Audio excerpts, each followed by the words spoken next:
Bugungi kunda eng trendga chiqqan operatsiya labioplastika haqida gaplashamiz.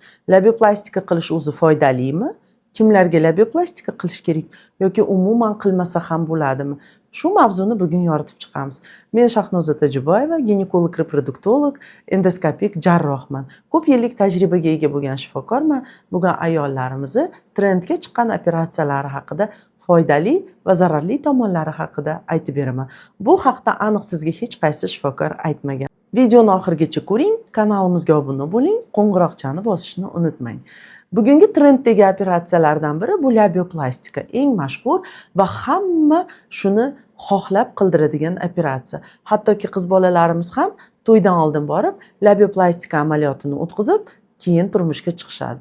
Aslida kichik jinsiy lablar organizmda nima vazifani bajaradi, buni hech kim sizlarga aytmagan. Kichik jinsiy lablar sizni jinsiy aloqada orgazm sabab bo'lishiga asosiy organ ekanligi haqida bilarmidingiz? Buni sizga hech qaysi shifokor aytmaydi. Kichik jinsiy lablar yuqori qismi klitorga yopishgan bo'lib, jinsiy aloqada tebrangandan keyin klitorni tebratib, ayolda yoqimli hissiyotlar, orgazm paydo bo'lishiga sabab bo'ladi.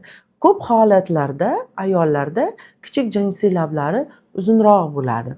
Lekin ikkalasini o'lchovi bir xil va chiroyli bo'lsa, bunaqa holatlarda ayollarda labioplastika amaliyoti bajarilmaydi. Kimlar uchun labioplastika amaliyoti bajariladi?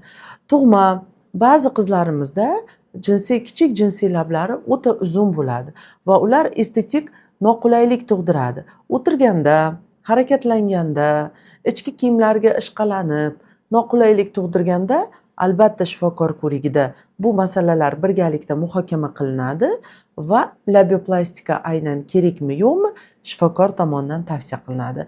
Bugungi kunda o'ngga ham chapga ham qaraganda hammani labioplastika qilishyapti hozir shifokorlarimiz, hatto kosmetologlarimiz tomonidan labioplastikalar qilinyapti. Hurmatli qizlar, labioplastika operatsiyasi siz uchun bu foydali operatsiya emas. Bu estetika. Albatta operatsiya qilishdan oldin ginekolog shifokorga, kosmetologga emas, ginekologga uchrashib, aynan sizga bu operatsiya foydalimi?